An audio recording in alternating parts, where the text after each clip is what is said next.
وادی کشمیر کی آزادی کے لیے کوشش، ایک مجاہد کی سنسنی خیز داستان آپ کے لیے پیش خدمت ہے مشن کشمیر۔ کیبن لکڑی کا بوسیدہ مگر کافی لمبا کھوکھا تھا، جس کی دیواریں پتھر سے جوڑ کر بنائی گئی تھی۔ چھت لکڑی کی تھی، دیواروں کے ساتھ لکڑی کے کٹے ہوئے تختے لگے تھے۔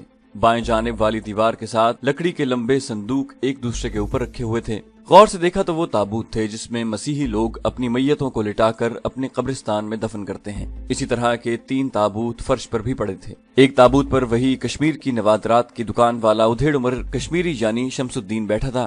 فرش پر پتھر رکھا ہوا تھا جس پر موم بتی ابھی روشن کی گئی تھی۔ کمانڈو اورنگزیب نے اپنے ماسٹر سپائی شمس الدین سے میرا تعارف کرایا۔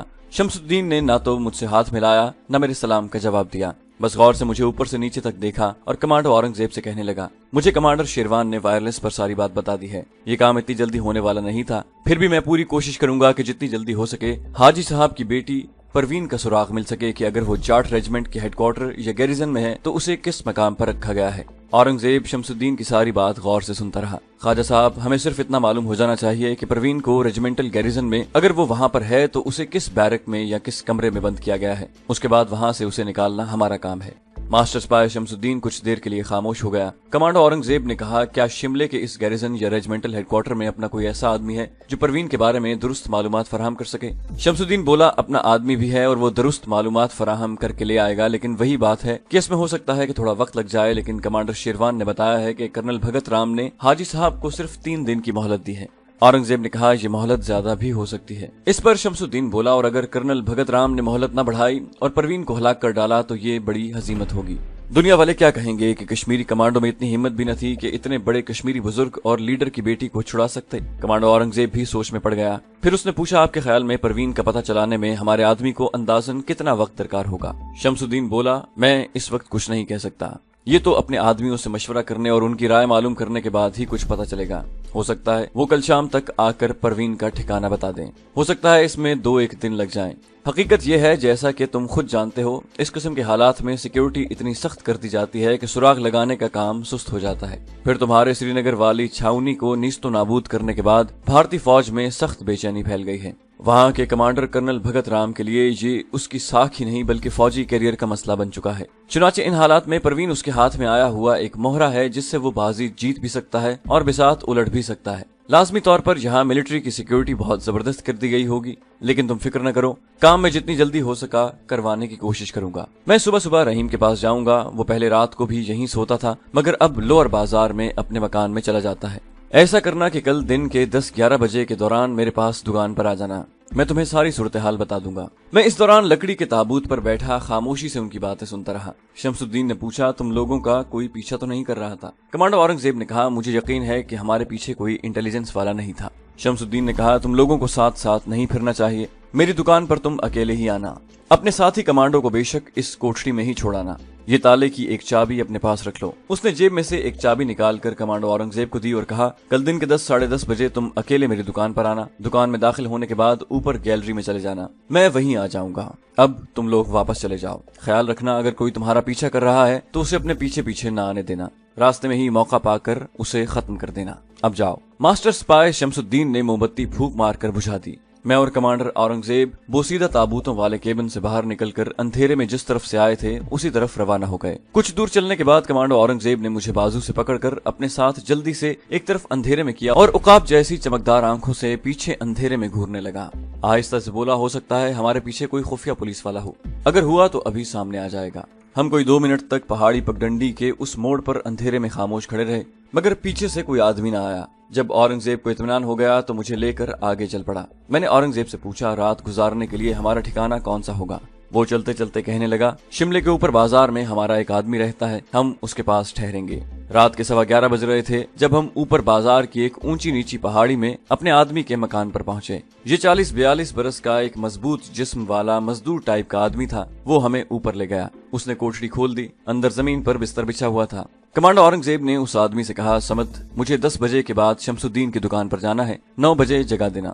سمت کہنے لگا، جگا دوں گا، اس وقت سو جاؤ۔ اس نے 2 لحاف لا کر رکھ دیے اور چلا گیا۔ उसके जाने के बाद कमांडो औरंगजेब कहने लगा, बाजार में उसकी तेल और गैस के चूल्हे मुरम्मत करने की दुकान है। ये कश्मीरी मुजाहिदों का बड़ा बाएतमाद साथी है। इसका काम सिर्फ जरूरत पड़ने पर हमारे लिए रात बसर करने का इंतजाम करना है। इसके बाद हम सो गए। सुबह ठीक 9 बजे समद ने हमें जगा दिया। हमने नाश्ता किया। 10:15 बजे तो औरंगजेब ने मुझे कहा, तुम यहाँ रहो, मैं शमसुद्दीन से मिलकर हालात का पता करके आता हूँ। वो चला गया। थोड़ी देर बाद वापस आया और बोला, जिस आदमी की शमसुद्दीन ने ड्यूटी लगाई है वो अभी परवीन के बारे में पूरी मालूमात लेकर नहीं आया। शमसुद्दीन ने कहा है कि हम लोग समद की मकान पर ठहरे, वो खुद आकर हमें मिलेगा। समद मकान को बाहर से ताला लगाकर चला गया था। हमारे लिए उसने खाने पीने का सामान रख दिया था। हम उसके मकान की दूसरी मंजिल की कोठरी में सारा दिन बैठे रहे। उसकी मकान की पिछली खिड़की एक वादी में खुलती थी। उस तरफ से धूप आ रही थी। समद ने हमें बाजार वाली खिड़कियां खोलने से मना किया था। दोपहर गुजर गई, शाम गुजर गई, रात हुई तो शमसुद्दीन आया। कहने लगा, हाजी साहब की यरगमाली बेटी परवीन का सुराग मिल गया है। हम खुश हो गए। शमसुद्दीन कोठरी में हमारे पास ही जमीन पर बिछी हुई दरी पर बैठ गया। उसने कहा, परवीन को फौजी गैरिजन की क्वार्टर गार्ड के ऊपर वाले कमरे में बंद किया हुआ है। वहाँ हर वक्त 3 मुसल्ला सिपाही पहरे पर होते हैं। गैरिजन के अंदर दिन के वक्त बाहर से जाने वाले हर सिविलियन की पूरी तलाशी ली जाती है। रात के वक्त किसी सिविलियन को गैरिजन में जाने की इजाजत नहीं है। गैरिजन के आसपास की पहाड़ियों पर फौजी गश्त करते रहते हैं और थोड़ी थोड़ी देर बाद दूरबीनों से क्वार्टर गार्ड की दूसरी मंजिल को देखते रहते हैं। इन लोगों को इस बात का शदीद खतरा लगा हुआ है कि कश्मीरी कमांडोज परवीन को छुड़ाने के लिए जरूर अटैक करेंगे। मैंने शमसुद्दीन से पूछा, क्वार्टर गार्ड की दूसरी तरफ क्या है? तुम्हारा मतलब उसके अकब से है? हाँ, शमसुद्दीन ने कहा, मैं दोपहर के बाद खुद ये जगह दूर एक पहाड़ी से देख कर आया हूँ। क्वार्टर गार्ड के पीछे की जानिब गहरी खड है। पत्थरों की दीवार खड की तह से क्वार्टर गार्ड की दूसरी मंजिल तक बिल्कुल सीधी चली गई है। रात के वक्त अब वहाँ खास तौर पर एक सर्च लाइट लगा दी गई है जो सारी रात रोशन रहती है। कमांडो औरंगजेब गहरी सोच में था।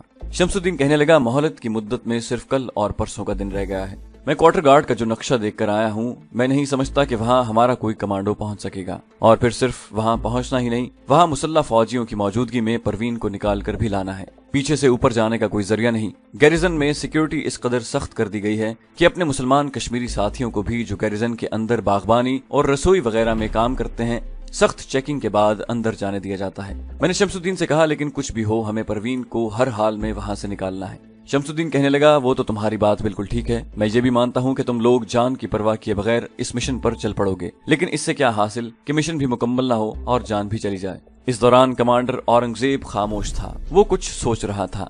शमसुद्दीन ने बात खत्म की तो उसने सवाल किया, गैरिजन कमांडर कौन है? शमसुद्दीन ने कहा, उसका नाम ब्रिगेडियर श्याम प्रसाद मुखर्जी है। वो जाट रेजिमेंट का ब्रिगेडियर है और गैरिजन का ऑफिसर कमांडेंट है। मगर तुम उसका क्यों पूछ रहे हो? कमांडर औरंगजेब का चेहरा बता रहा था कि उसके दिल में कोई दूसरी ही स्कीम है। उसने कहा, तुम ये बात छोड़ दो, मुझे ये बताओ कि ये ब्रिगेडियर गैरिजन के अंदर रहता है या बाहर? शमसुद्दीन ने कहा, वो गैरिजन के पीछे एक खूबसूरत बागीचे वाली 4 कनाल की कोठी में रहता है।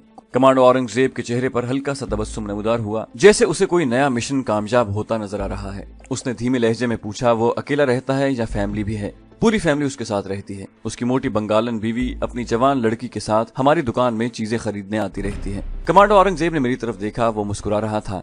मुझसे मुखातिब होकर मेरा नाम लेकर बोला, हम अपने टारगेट तक पहुंच गए हैं, लेकिन टारगेट तक पहुंचने का सिर्फ ट्रैक बदल गया है। मैंने उस वक्त औरंगजेब से कोई तफसील न पूछी। वो शमसुद्दीन की तरफ मुतवज्जे हो गया। शमसुद्दीन ख्वाजा, ब्रिगेडियर श्याम प्रसाद मुखर्जी की जवान बेटी कहीं पढ़ती है। शमसुद्दीन मौजू के अचानक बदल जाने पर कुछ ताज्जुब में था। कहने लगा, हाँ, वो क्वीन एलिजाबेथ कॉलेज में पढ़ती है। कमांडो औरंगजेब एकदम सीधा होकर बैठ गया। कहने लगा, हमारे पास इतना वक्त नहीं रहा कि हम गैरिजन के क्वार्टर गार्ड की दूसरी मंजिल में परवीन तक पहुंचने की कोई स्कीम तैयार करें। इसके लिए बाकायदा मंसूबे की जरूरत है और मोहलत की मुद्दत परसों तक खत्म हो जाएगी। बहुत मुमकिन है कि कर्नल भगत राम इंतकाम के जज्बे में आकर परवीन को हलाक करने की हिमाकत कर बैठे। इसलिए हम एक फौरी मंसूबे पर अमल करें जिसकी कामयाबी का मुझे 100% यकीन है। वो क्या है? शमसुद्दीन ने किस कदर हैरानी के साथ पूछा। मैं कमांडो औरंगजेब के मंसूबे को समझ चुका था। औरंगजेब ने बड़े पुख्ता अज़्म मगर धीमी आवाज में कहा, हम ब्रिगेडियर श्याम प्रसाद मुखर्जी की बेटी को अगवा करके यरगमाली बनाएंगे। शमसुद्दीन उसका मुंह देखने लगा, फिर बोला, ये बड़ा खतरनाक काम होगा। दुश्मन के घर में बैठकर उसकी बेटी को अगवा करना इतना आसान काम नहीं। कमांडो औरंगजेब ने कहा, कमांडो का काम ही दुश्मन के घर में जाकर अटैक करना होता है। तुम सिर्फ हमें ये पता करा दो कि garrison commander brigadier Shyam Prasad की बेटी का नाम क्या है और वो कॉलेज किस वक्त जाती है और उसे कौन कॉलेज लेकर जाता है। शमसुद्दीन बोला, पता कराने की कोई जरूरत नहीं, मुझे मालूम है। उसकी बेटी का नाम उर्मिला मुखर्जी है। सुबह 8:30 बजे कॉलेज लगता है। वो अपनी गाड़ी में जाती है। अपनी गाड़ी में वो हमारी दुकान पर भी आती जाती रहती है। नीले रंग की फिएट गाड़ी है। मुझे उसका नंबर भी याद है, SM 216। क्या तुम हमें उसकी शक्ल दिखा सकते हो? शमसुद्दीन अब हमारे नए मंसूबे के साथ बराबर ताउन कर रहा था। कहने लगा, इसके लिए सुबह 8 बजे बड़े डाक खाने के पीछे जहां माल रोड घूमकर क्वीन एलिजाबेथ कॉलेज की तरफ जाती है, वहां कृष्णा टी स्टॉल के खोखे के पास आ जाना। टी स्टॉल उस वक्त बंद होता है। मैं वहां पहले से मौजूद हूँगा। ब्रिगेडियर की बेटी कॉलेज जाते हुए रोजाना वहीं से गुजरती है। मोड़ की वजह से गाड़ी की रफ्तार भी हल्की हो जाती है। तुम उसे अच्छी तरह से देख सकोगे। कमांडो औरंगजेब ने कहा, ठीक है, हम दोनों सुबह 8 बजे कृष्णा टी स्टॉल के पीछे आ जाएंगे। शमसुद्दीन उठ खड़ा हुआ। जाने से पहले कहने लगा, इस बात का ख्याल रखना कि तुम्हारे पीछे कोई खुफिया पुलिस का आदमी न लग जाए। शमसुद्दीन, तुम इसकी फिक्र न करो, हम खुफिया पुलिस वालों को उसकी चाल से पहचान लेते हैं। जब शम्स जा चुका तो मैंने औरंगजेब से कहा, मुझे तुम्हारी स्कीम से पूरा इत्तेफाक है। कुदरत ने ये हमें बड़ा अच्छा मौका दिया है। सवाल यह है कि हम ब्रिगेडियर की बेटी को अगवा करने के बाद कहाँ रखेंगे? कमांडो औरंगजेब ने बड़े सुकून के साथ जवाब दिया, ख्वाजा साहब, इस तरफ से तुम बेफिक्र रहो। मेरे पास यहाँ शिमले में बड़े खुफिया हाइड आउट हैं। हम यूं ही कश्मीर की जंग में भारतीय फौजियों को नाको चने नहीं चबा रहे। रात हमने अपने मुजाहिद समत के ठिकाने पर गुजारी। दूसरे रोज सुबह 8 बजे मैं और कमांडो औरंगजेब शिमला के बड़े डाक खाने के पीछे कृष्णा टी स्टॉल के बंद खोखे की ओट में मौजूद थे। इतने में शमसुद्दीन भी आ गया। सूरज अगरचे शिमले के आसमान पर छाए हुए बादलों के पीछे छुपा हुआ था, लेकिन दिन की काफी रोशनी फैली हुई थी। शमसुद्दीन हमें लेकर सड़क के किनारे एक ऐसी जगह दरख्तों की ओट में आ गया जहाँ से सड़क मोड़ काटती थी। उसने कहा, थोड़ी देर में उर्मिला मुखर्जी की गाड़ी आने ही वाली है। उसके कॉलेज का टाइम हो गया है। एक फौजी गाड़ी गुजर गई। उसके बाद एक बड़ा 4 नशिस्तों वाला रिक्शा गुजर गया। उसमें स्टूडेंट लड़कियां बैठी थीं। फिर मोड़ के पीछे गाड़ी के हॉर्न की आवाज आई। शमसुद्दीन ने कहा, उर्मिला की गाड़ी आ रही है। मैं उसके हॉर्न की आवाज पहचानता हूँ। एक फिएट गाड़ी पोस्ट ऑफिस की इमारत का मोड़ काटकर हमारी तरफ बढ़ रही थी। शमसुद्दीन उसे गौर से देखते हुए बोला, ये उर्मिला की गाड़ी है। जब गाड़ी करीब आई तो झुंझलाहट के साथ कहने लगा, गाड़ी में फौजी सिपाही भी बैठा है। मेरी और कमांडो औरंगजेब की निगाहें गाड़ी पर जमी हुई थीं। गाड़ी की रफ्तार हल्की हो गई थी। गाड़ी एक सांवले रंग की नौजवान लड़की चला रही थी। पिछली सीट पर एक फौजी सिपाही स्टेन गन लिए बैठा चारों तरफ देखता जा रहा था। गाड़ी आगे निकल गई। मैंने शमसुद्दीन से कहा, इसके साथ फौजी गार्ड क्यों था? कमांडो औरंगजेब ने पूछा, क्या फौजी गार्ड रोज इस लड़की के साथ आती है? हम दरख्तों के एक तरफ होकर बैठ गए थे। शमसुद्दीन ने कहा, पहले कभी गार्ड इस लड़की के साथ नहीं आया। मेरा ख्याल है कि श्रीनगर में छावनी पर कमांडो अटैक और हाजी साहब की बेटी को यरगमाल बनाने के बाद ब्रिगेडियर श्याम प्रसाद ने अपनी बेटी को सिक्योरिटी के लिए गार्ड लगा दिया है। मैं और कमांडो औरंगजेब खामोश थे। शमसुद्दीन बोला, तुम लोगों ने ब्रिगेडियर की बेटी को अच्छी तरह से देख लिया ना? कमांडो औरंगजेब ने कहा, हाँ देख लिया ख्वाजा। शमसुद्दीन पूछने लगा, फौजी बॉडीगार्ड की मौजूदगी में तुम्हारा मंसूबा मुश्किल नहीं हो गया? अगरचे बॉडीगार्ड एक ही था और हमारा मंसूबा मुश्किल नहीं हो गया था, लेकिन उस पर एक बार फिर गौर करने की जरूरत पड़ गई थी। सबसे अहम वजह यह थी कि शिमले में हमारे कमांडो अटैक के वसाइल इतने कारगर नहीं थे कि हम उर्मिला को अगवा करते वक्त तरबियत याफ्ता मुसल्ला फौजी बॉडीगार्ड का मसला भी हल कर सकते। ज्यादा से ज्यादा यही हो सकता था कि हम सबसे पहले उसे गोली मारते, मगर इससे इलाके में शोर मच जाता। चौकी के सिपाही आकर फायर खोल सकते थे। हम बड़ी खामोशी से ब्रिगेडियर की बेटी को अगवा करके अपने हाइड आउट पर ले जाना चाहते थे, और इस काम के लिए हमें कम से कम 15-20 मिनट की खामोश मोहलत चाहिए थी। कमांडो औरंगजेब भी बिल्कुल मेरी तरह सोच रहा था। उसने शमसुद्दीन के आगे इन्हीं ख्यालात का इजहार किया। शम्स कहने लगा, फिर तुम लोगों ने क्या सोचा है? कमांडो औरंगजेब ने शम्स से पूछा, ब्रिगेडियर की लड़की उर्मिला मुखर्जी और कहाँ जाती है? मेरा मतलब है शाम के वक्त किसी क्लब या ऑफिसर मेस वगैरह में जाती होगी। शम्स ख्वाजा गौर करने के अंदाज में बोला, ये तो मालूम करना पड़ेगा। मैंने कहा, ख्वाजा हमारे पास तुम जानते हो कि वक्त बिल्कुल नहीं। कल परवीन की मोहलत खत्म होने वाली है। ये मालूमात तुम कितनी देर में हासिल कर सकते हो? शम्स बोला, आज का सारा दिन तो जरूर लग जाएगा। इसके लिए मुझे एक आदमी की ड्यूटी लगानी पड़ेगी जो सारी रिपोर्ट हासिल करके मुझे शाम या रात के वक्त ही कुछ बता सकेगा। कमांडो औरंगजेब ने मेरी तरफ देखा। मैंने कहा, दोस्त, इसके सिवा कोई चारा नहीं। ये बात तय है कि हम अपने महदूद वसाइल में कॉलेज जाती हुई उर्मिला मुखर्जी को अगवा नहीं कर सकते। हमें उसे किसी दूसरी जगह से उठाना होगा। बेहतर यही है कि उर्मिला जहाँ जाती है उसके बारे में मुकम्मल तफसीलात मालूम की जाएं। कमांडो औरंगजेब शम्स ख्वाजा से कहने लगा, ठीक है, ये हमारी मजबूरी है, मगर तुम जितनी जल्दी मालूमात हासिल कर सकते हो हासिल कर लो। इस दौरान हम आज रात कमांडो शिरवान से वायरलेस सेट पर राब्ता करके मालूम करेंगे कि वहाँ क्या सूरत हाल है। शम्स बोला, ठीक है, तुम लोग ताबूत वाले केबिन में रात को आ जाना, मैं वहीं रात को पहुंच जाऊंगा। फिर उसने कमांडो औरंगजेब से खास तौर पर पूछा, वहाँ जिस खुफिया जगह पर ट्रांसमीटर सेट छुपाया हुआ है वो जगह तुम्हें मालूम ही है। मुझे आने में अगर देर हो गई तो तुम कमांडो शिरवान से वायरलेस पर राब्ता कायम कर लेना। खुफिया सिग्नल का कोड मालूम ही है। कमांडो औरंगजेब ने कहा, ठीक है, अब हम जाते हैं। रात को तुमसे ताबूतों वाले केबिन में मुलाकात होगी। क्या रहीम उस वक्त वहाँ होगा? शम्स ख्वाजा बोला, नहीं, उसकी वहाँ मौजूदगी की जरूरत नहीं, मैं उसे मना कर दूंगा। तुम दोनों अकेले होगे, खुदा हाफिज। ये कहकर शम्स ख्वाजा ने लुई की बक्कल मारी और नशेब की झाड़ियों में उतर गया। हम भी वहाँ से सड़क पर आ गए। हम वापस समत के मकान में न गए बल्कि वहाँ से लोअर बाजार की तरफ गुजर कर नीचे एक छोटे से बागीचे में आ गए जहाँ छोटी सैरगाह बनी हुई थी। सर्दी और आसमान पर छाए हुए बादलों की वजह से सैरगाह खाली थी। एक जानिब छोटा सा होटल बना हुआ था, उसके अंदर दो एक गैर मुल्की सयाह चाय कॉफी वगैरह पी रहे थे। ये होटल लकड़ी के कैबिन में बना हुआ था। बाहर 2-4 कुर्सियां पड़ी थी। सर्दी हो गई थी और हवा भी चल रही थी। हम वहां से दूर जाकर एक जगह दरख्तों में बैठ गए। हमने उर्मिला को अगवा करने के लिए जो हिकमत अमली तब्दील की थी उसकी तफसीलात पर और उसके खतरात पर गुफ्तगू करने लगे। हम काफी देर वहां बैठे रहे, फिर उठकर होटल के कैबिन में आ गए। वहां हमने थोड़ा बहुत खाना खाया, कुछ खाना साथ बंधवा लिया और एक तरफ चल पड़े। कमांडो औरंगजेब उन तमाम रास्तों से वाकिफ था। खड्ड, नालों और छोटी खाइयों वाले पहाड़ी रास्ते पर से होते हुए हम उस मकाम पर आ गए जहां से ताबूतों वाला लकड़ी का बोसीदा कैबिन दूर दरख्तों में नजर आने लगा। कमांडो औरंगजेब ने कहा, शिमले में इधर उधर फिरने से बेहतर है कि हम इस जगह दिन का बाकी वक्त गुजार दें। चाबी औरंगजेब के पास थी। केबिन में दाखिल होने से पहले हमने चारों तरफ माहौल का पूरा जायजा लिया। अभी तक शिमला में कोई खुफिया पुलिस वाला हमारे पीछे नहीं था। ये एक अच्छा इत्तेफाक था। केबिन में आकर हमने दरवाजा बंद करके अंदर कुंडी लगा दी। एक छोटे से रोशनदान में से अब्र आलू दिन की हल्की हल्की रोशनी अंदर आ रही थी। हमने लकड़ी के ताबूतों के दरमियान थोड़ी सी जगह बनाई और ताबूतों से टेक लगाकर बैठ गए। हमें सारा दिन वहाँ बसर करना था।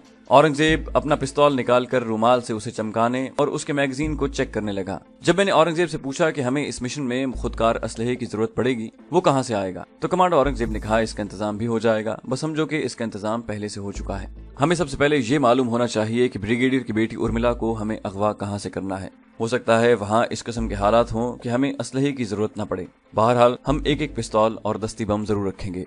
उसके बाद औरंगजेब उठा और कहने लगा, मेरे साथ आओ। मैं नीचे तहखाने में जाकर ट्रांसमीटर सेट को चेक करना चाहता हूँ। उस कैबिन के नीचे एक छोटा सा तहखाना था। उस तहखाने में जाने का रास्ता दीवार के साथ जहाँ लकड़ी के बड़े बड़े तख्ते खड़े हुए थे उनके पीछे लकड़ी के फर्श में से जाता था। औरंगजेब ने तख्तों के पीछे आकर एक जगह फर्श से तख्तों को ऊपर उठाया तो एक तंग जीना नीचे जाता नजर आया। हम जीना उतर कर तहखाने में आ गए। औरंगजेब ने माचिस जलाकर वहां रखी हुई मोमबत्ती रोशन कर दी। मोमबत्ती की रोशनी में छोटी सी मेज पर एक वायरलेस ट्रांसमीटर सेट पड़ा था। ये बैटरी सेट था। कमांडो औरंगजेब ने उसके 2-3 बटन दबाकर उसे ऑन किया। उसमें से टोन की आवाज आई तो उसने ट्रांसमीटर बंद कर दिया। कमांडो शेरवान के साथ राब्ता कायम करने का हमारा वक्त रात के 9 बजे के बाद शुरू होता है। इस वक्त हमें कोई ऐसी जरूरत नहीं है। रात को उससे बात करेंगे। खुदा करे उस बदबख्त कर्नल भगत राम ने मोहलत की मुद्दत बढ़ा दी हो, क्योंकि हमारा काम लंबा है। इसमें हो सकता है 2 दिन लग जाएं। हम तहखाने से निकलकर वापस ताबूतों के पास आकर बैठ गए। मैंने औरंगजेब से कहा, शम्स ख्वाजा रात 11 बजे से पहले नहीं आएगा। वो बोला, हो सकता है पहले आ जाए। अगर उसका आदमी उर्मिला मुखर्जी की मसरूफियात की रिपोर्ट लेकर पहले आ गया तो रात का अंधेरा होते ही आ जाएगा। मामले की नजाकत का उसे भी एहसास है। दोपहर के बाद हमने सैरगाह के रेस्तोरां से लाया हुआ खाना खाया। बाहर जाकर चश्मे का पानी पिया। चश्मे पर हम बड़ी एहतियात से चारों तरफ चौकस होकर बारी बारी गए। उसके बाद वापस आकर ताबूतों के पास बैठ गए। हमने दरवाजे को अंदर से कुंडी लगाकर बंद कर दिया। आखिर दिन गुजर गया, शाम हो गई और फिर अंधेरा छा गया। हमने एक ताबूत की ओट में पतली सी मोमबत्ती रोशन कर दी थी। हम थोड़ी थोड़ी देर बाद अपनी अपनी घड़ियों पर वक्त देख लेते। जब रात के पूरे 10 बज गए तो हमें बाहर किसी के कदमों की आवाज आई। औरंगजेब ने फूंक मारकर मोमबत्ती बुझा दी और पिस्तौल लेकर दरवाजे के पास चला गया। मैं भी होशियार होकर दरवाजे की दूसरी जानिब खड़ा हो गया। इतने में दरवाजे पर खास अंदाज में दस्तक हुई। ये शम्स था। औरंगजेब ने कुंडी उतार कर दरवाजे को जरा सा खोलकर अंधेरे में शम्स ख्वाजा को पहचान कर दरवाजा खोल दिया। शम्स ख्वाजा ने उसी तरह लुई ओढ़ रखी थी। मैंने मोमबत्ती रोशन कर दी। शम्स ख्वाजा हमारे करीब आकर बैठ गया। हमारे आदमी ने जो मालूमात लाकर मुझे दी हैं वो हौसला अफजा नहीं है। हम पूरी तवज्जो से उसकी बात सुन रहे थे। कमांडो औरंगजेब ने कहा, जो कुछ रिपोर्ट मिली है उसे बयान करो, बाद में हम सोच लेंगे कि हमें क्या करना है। शम्स की जबानी मालूम हुआ कि ब्रिगेडियर श्याम प्रसाद की बेटी उर्मिला पहले शाम के बाद अपने बाप के साथ ऑफिसर मेस में जाया करती थी, मगर जब से श्रीनगर में कश्मीरी मुजाहिदीन की सरगर्मियां तेज हो गई हैं और श्रीनगर के गैरिजन को तबाह किया गया और हाजी साहब की बेटी को फौज ने यरगमाल बनाया था, उसके बाद से उर्मिला ने बाप के साथ ऑफिसर मेस में जाना बंद कर दिया है। वो हफ्ते में 3 बार रात के वक्त थोड़ी देर के लिए शिमला की लेडीज क्लब भी जाती थी, लेकिन अब उसका जाना भी मौकूफ हो गया है। जब शम्स ख्वाजा ने अपनी बात खत्म की तो औरंगजेब बोला, इसका मतलब हुआ कि हम उर्मिला को सिवाय उसके घर के और किसी जगह से अगवा नहीं कर सकते। शम्स ख्वाजा कुछ हैरान सा होकर कहने लगा, ये काम तो ज्यादा मुश्किल होगा। ब्रिगेडियर मुखर्जी की कोठी पर तो मुसल्ला डोगरा फौजियों का दिन रात पहरा लगा रहता है। कमांडो औरंगजेब ने बड़े पुरसुकून लहजे में कहा, ख्वाजा तुम ये बात हम पर छोड़ दो। तुम सिर्फ ये बताओ कि क्या तुम हमें किसी जरिए से ब्रिगेडियर मुखर्जी के घर का पूरा नक्शा लाकर दे सकते हो। खास तौर पर क्या हमें ये मालूम हो सकता है कि उन लोगों के बेडरूम कहाँ पर हैं और उर्मिला का बेडरूम कोठी में किस समत है और उसका हुदूद अरबा क्या है। शम्स खामोश हो गया। कहने लगा, जहाँ तक मेरा ख्याल है हमारे एक मुजाहिद की एक रिश्तेदार औरत ब्रिगेडियर की कोठी में काम काज करती है। ये मुझे सुबह मालूम करना होगा। अगर वो औरत अब भी ब्रिगेडियर के घर काम करती है तो फिर हमें उसकी कोठी के तमाम कमरों और खास तौर पर उर्मिला के बेडरूम की पूरी तफसील मिल जाएगी। ये काम कल दोपहर तक हो जाना चाहिए। क्या ऐसा हो सकता है? औरंगजेब ने पूछा। शम्स ख्वाजा बोला, मैं पूरी कोशिश करूंगा। औरंगजेब कहने लगा, अगर कल दोपहर तक हमें ब्रिगेडियर श्याम प्रसाद के बंगले की सारी और खास तौर पर उर्मिला के बेडरूम के महल वकूअ के बारे में रिपोर्ट मिल गई तो उसके बाद तुम्हें हमारे मिशन के लिए कुछ जरूरी चीजें फराहम करनी होगी, जिनमें क्लोरोफॉर्म सबसे अहम है। शम्स ख्वाजा ने कहा, मुझे सब मालूम है तुम्हें अपने मिशन के लिए किन किन चीजों की जरूरत है। तुम इस तरफ से बेफिक्र रहो, मुझे जिस वक्त कहोगे मैं तुम्हें ये सारी चीजें फराहम कर दूंगा। औरंगजेब ने कहा, ये मुझे मालूम है। सबसे पहले मैं श्रीनगर के हाइड आउट में कमांडर शेरवान से राब्ता करके ये मालूम करना चाहता हूँ कि कर्नल भगत राम की जानिब से मोहलत की मुद्दत बढ़ाई गई है या नहीं। अगर हमें मजीद 2 दिन मिल जाएं तो हम पूरी तैयारी और स्कीम बनाने के बाद टारगेट पर अटैक करेंगे। ये कहकर औरंगजेब अकेला ही नीचे तहखाने में चला गया जहाँ ट्रांसमीटर रखा हुआ था। वो 15-20 मिनट के बाद वापस आया। कहने लगा, कर्नल भगत राम ने मोहलत की मुद्दत में सिर्फ 2 दिन का इजाफा कर दिया है। कमांडर शेरवान ने बताया कि कर्नल भगत राम ने हाजी सनाउल्लाह डार को अपने पैगाम में कहा है कि ये आखिरी मोहलत है। इस दौरान अगर गैरिजन की छावनी तबाह करने वाले कमांडोज का नाम और ठिकाना न बताया गया तो उसकी बेटी को हलाक कर दिया जाएगा।